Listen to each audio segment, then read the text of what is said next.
ಟ್ರಾವೆಂಡರ್ಸ್ನ ಇವತ್ತಿನ travel story ಬಂದು ಮೈಸೂರು. ಇದರ ಭಾಗವಾಗಿ ನಾವು ಬೆಂಗಳೂರಿನ ರೈಲ್ವೆ ಸ್ಟೇಷನ್ನಿಂದ ಮೈಸೂರು ಜಂಕ್ಷನ್ಗೆ ಶತಾಬ್ದಿ ಎಕ್ಸ್ಪ್ರೆಸ್ನ ಬುಕ್ ಮಾಡಿಕೊಂಡು ಟ್ರೈನ್ಗೋಸ್ಕರ ಪ್ಲ್ಯಾಟ್ಫಾರ್ಮ್ನಲ್ಲಿ ವೆಯ್ಟ್ ಮಾಡ್ತಾ ಇದ್ವಿ. ಅಂದ್ಕೊಂಡಿದ್ದ ಟೈಮ್ಗೆ ಟ್ರೈನ್ ಬಂತು. ನಮ್ಮ ಟ್ರೈನ್ ಜರ್ನಿ ಹೇಗಿತ್ತು ಅಂದರೆ ಮಂಡ್ಯ, ಶ್ರೀರಂಗಪಟ್ಟಣ ಮತ್ತು ಮೈಸೂರು ಜಂಕ್ಷನ್. ಇದರ ಭಾಗವಾಗಿ ಈ ಸೀಸನ್ನು ಫುಲ್ಲು ಭತ್ತ ಬೆಳೆಯುವಂಥ ಸೀಸನ್ನು. ನಮ್ಮ ಜರ್ನಿ ಫುಲ್ಲು ಭತ್ತಗಳ ಗದ್ದೆ ಮುಖಾಂತರನೇ ಸಾಕ್ತು. ನೋಡ್ತಾನೆ ನಾವು ಮೈಸೂರು ಜಂಕ್ಷನ್ನ ರೀಚ್ ಆಗೋಗಿದ್ವಿ. ನಾವು ಮೈಸೂರು ರೀಚ್ ಆಗೋಷ್ಟೊತ್ತಿಗೆ ಮಧ್ಯಾಹ್ನ 2 ಗಂಟೆ ಆಗೋಗಿತ್ತು. ಈ ಮಧ್ಯಾಹ್ನ 2 ಗಂಟೆಗೆ ಚಾಮುಂಡೇಶ್ವರಿ ದೇವಸ್ಥಾನ ಓಪನ್ ಇರಲ್ಲ. ಅದು ಓಪನ್ ಆಗೋದೇ 4 ಗಂಟೆ. ಈ 2 ಅವರ್ ಏನಾದರೂ ಮಾಡಬೇಕಲ್ಲ ಅಂದ್ಬಿಟ್ಟು ನಾನು ಸ್ವಲ್ಪ ಜಾಸ್ತಿ ದಿನದಿಂದನೇ ಅಂದ್ಕೊತಾ ಇದ್ದೆ ಜಗನ್ಮೋಹನ ಪ್ಯಾಲೇಸ್ಗೆ ಹೋಗೋಣ ಅಂತ. ಯಾಕಂದರೆ ಜಗನ್ಮೋಹನ ಪ್ಯಾಲೇಸು ಮೈಸೂರು ಒಡೆಯರ ಮನೆತನದ ಅನೇಕ ವಸ್ತು ಸಂಗ್ರಹಾಲಯಗಳಲ್ಲಿ ಇದು ಒಂದು. ಇಲ್ಲಿ ರಾಜಮನೆತನಕ್ಕೆ ಸಂಬಂಧಪಟ್ಟ ಅನೇಕ ವಸ್ತುಗಳನ್ನು ಶೇಖರಿಸಿಟ್ಟಿದ್ದಾರೆ. ಹಾಗೂ ಅಲ್ಲಿ ಪೈಂಟಿಂಗ್ಸು ತುಂಬ ಇಂಟ್ರೆಸ್ಟಿಂಗ್ ಆಗಿದೆ ಅಂತ ಕೇಳ್ಪಟ್ಟಿದ್ದೆ. ಅದನ್ನು ನೋಡೋಣ ಅಂದ್ಬಿಟ್ಟೆ ನಾವು ಜಗನ್ಮೋಹನ ಪ್ಯಾಲೇಸ್ಗೆ ಹೋದ್ವಿ. ನೀವು ಕೂಡ ಬನ್ನಿ, ತೋರಿಸ್ತೀನಿ ಹೇಗಿದೆ ಅಂತ. ಮೈಸೂರಿನ ರೈಲ್ವೆ ಸ್ಟೇಷನ್ನಿಂದ ಕೇವಲ 1.5 ಕಿಲೋಮೀಟರ್ನಲ್ಲಿ ಈ ಜಗನ್ಮೋಹನ ಪ್ಯಾಲೇಸ್ ಬರುತ್ತೆ. ಇದರ ಇತಿಹಾಸ ತಿಳ್ಕೊಳ್ಳೋದಾದರೆ 1861ರಲ್ಲಿ ಮುಮ್ಮಡಿ ಕೃಷ್ಣರಾಜ ಒಡೆಯರ್ರವರು ಕಟ್ಟಿಸ್ತಾರೆ. ನಂತರ ನಾಲ್ವಡಿ ಕೃಷ್ಣರಾಜ ಒಡೆಯರ್ರವರು 1915ರಲ್ಲಿ ಆಡಿಟೋರಿಯಂನ ಕಟ್ಟಿಸಿ ಈ ಒಂದು ಪ್ಯಾಲೇಸ್ನ ಜನರಿಗೋಸ್ಕರ ಅಲೋ ಮಾಡ್ತಾರೆ.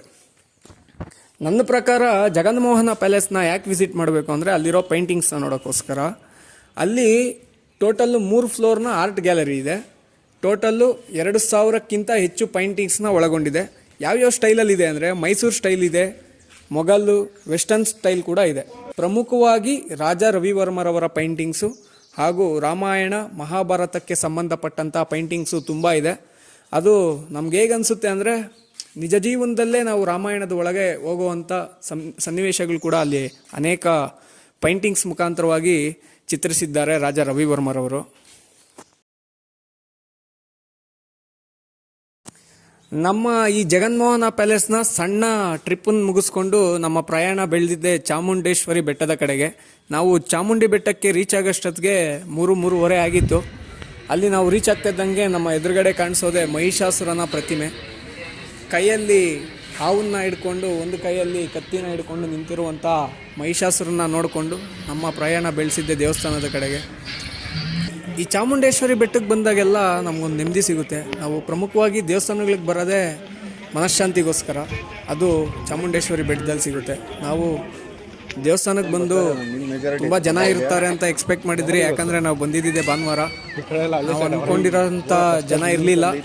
ಬೇಗನೆ ದರ್ಶನ ಆಯಿತು. ಚಾಮುಂಡೇಶ್ವರಿ ದರ್ಶನ ಮುಗ್ದಿದ ತಕ್ಷಣವೇ ನಾವು ಮಹಾಬಲೇಶ್ವರ ದೇವಸ್ಥಾನಕ್ಕೆ ಹೋದ್ವಿ. ಅಲ್ಲೋದ್ಮೇಲೆ ಗೊತ್ತಾಯಿತು ಈ ದೇವಸ್ಥಾನ ಚಾಮುಂಡೇಶ್ವರಿ ದೇವಸ್ಥಾನಕ್ಕಿಂತ ತುಂಬ ಹಳೆಯದಾದ ದೇವಸ್ಥಾನ. ಹಾಗೂ ಈ ದೇವಸ್ಥಾನದಿಂದ ಚಾಮುಂಡೇಶ್ವರಿ ಬೆಟ್ಟಕ್ಕೆ ಮೊದಲೇ ಮಹಾಬಲಾದ್ರಿ ಅಂತ ಒಂದು ಹೆಸರಿತ್ತು ಅಂತ. ಈ ವಿಷಯ ತಿಳಿದ ಮೇಲೆ ನಮಗೂ ಕೂಡ ಆಶ್ಚರ್ಯ ಆಯಿತು. ಯಾಕಂದರೆ ಚಾಮುಂಡಿ ಬೆಟ್ಟ ಅಂತಲೇ ತುಂಬ ಫೇಮಸ್ಸು, ಮಹಾಬಲಾದ್ರಿ ಬೆಟ್ಟ ಅಂತ ಫಸ್ಟ್ ಟೈಮ್ ಕೇಳಿದಲ್ವಾ. ಇಲ್ಲಿಗೆ ನಾವು ಆಶ್ಚರ್ಯ ಪಡುತ್ತಾ ನಮ್ಮ ಮೈಸೂರಿನ ಒಂದಿನದ ಜರ್ನಿ ಮುಗ್ದಿತ್ತು. ಅಲ್ಲಿಂದ ನಮ್ಮ ಜರ್ನಿ ಬೆಂಗಳೂರು ಕಡೆಗೆ ಸಾಗಿತ್ತು.